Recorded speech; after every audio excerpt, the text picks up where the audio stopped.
એવી શ્રી ભાવનાથ હાઈસ્કૂલમાં ધોરણ 9 માં ભણતી રાવણ મનીષાને કોટી કોટી નમસ્કાર।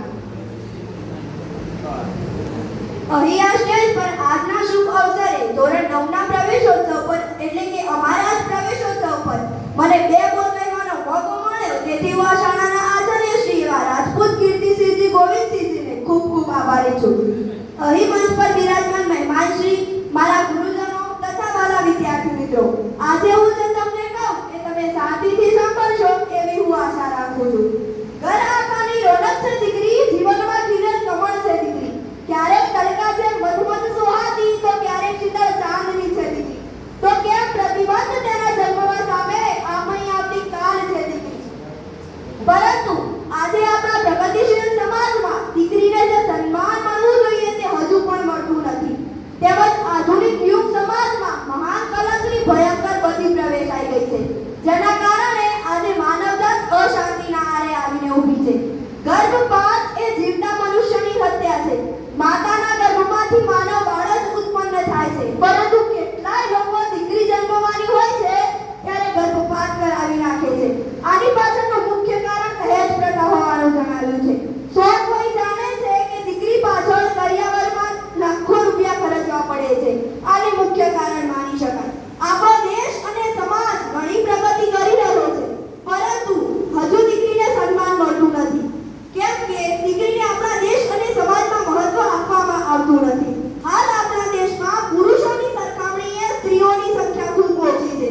સંસ્કૃતિ અને ધર્મપરાયણ એવા ભારત દેશમાં સરકારે દીકરીઓને બચાવવા માટે બેટી બચાવો બેટી પઢાઓ અભિયાન શરૂ કરવાની ફરજ ઊભી થઈ છે, જે આપણા માટે ખૂબ દુઃખની વાત કહેવાય।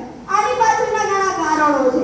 સૌથી મોટું કારણ તો જો દીકરો હોય ને તો માતા પિતાના ઘડતરની લાકડી બનશે, સાચવશે, અને દીકરી હશે તો પરણીને સાસરે જતી રહેશે। તેથી આપણા સમાજમાં દીકરાઓને વધુ મહત્વ આપવામાં આવે છે એવું અમુક લોકો માની લેતા હોય છે। હરિયાણા ભારતનું સૌથી વધુ જાતિ પ્રમાણ ધરાવતું રાજ્ય છે। આ રાજ્યમાં 1000 પુરુષોએ સ્ત્રીઓનું પ્રમાણ માત્ર ને માત્ર 775 જેટલું છે, જે ખૂબ ચિંતાનો વિષય છે। આ જ કારણોસર બેટી બચાવો બેટી પઢાઓ અભિયાન શરૂ કરવામાં આવ્યું છે। એ તમન્ના છે મારી ચાંદ બની ચમકવાની, એ આરગુ છે મારી ગગનમાં વિહરવાની, એ સ્વપ્ન છે મારું સૂરજની કિરણ બનવાનું, એ ઉમંગ છે મારો આદર્શ દીકરી બનવાનો। દીકરી નાની હોય કે મોટી હોય, કેજીમાં ભણતી હોય કે કોલેજમાં, કુમારી હોય કે કન્યા, પરંતુ મિત્રો દીકરી સદાય દીકરી જ રહે છે। દીકરી એ લક્ષ્મીનો અવતાર છે। નાનપણમાં પિતા સાથે ચપચપ બોલતી હોય, માતાનું માન ન રાખતી હોય, ભાઈની કેવી વાત ન માનતી હોય, બેનની સાથે ઝઘડતી હોય, શેરીમાં ચીપલા ઉડાડી નાખતી હોય, પરંતુ મિત્રો દીકરી જ્યારે મોટી થાય છે ને ત્યારે તે ગંભીરતા ધારણ કરી લે છે। જ્યારે તેના લગ્ન સમયે તેની પીઠી ચોળાતી હોય ને ત્યારે તે પોતાની સહેલીઓ સાથે આમ તેમ મલકાતી હોય છે।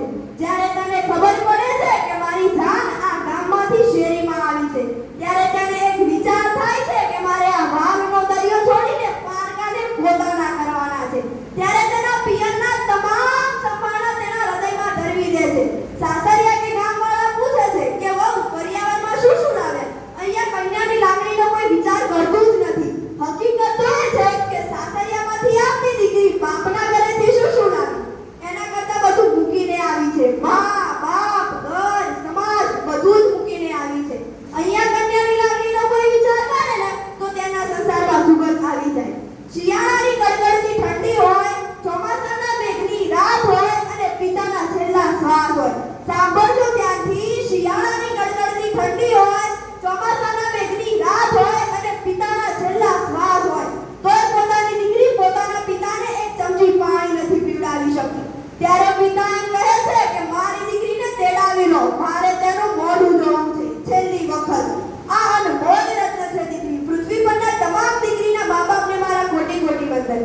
गगन की शोभा सितारों से होती है, नदी की शोभा किनारों से होती है, पुष्प की शोभा सुवासों से होती है, घर की शोभा बेटी से होती है।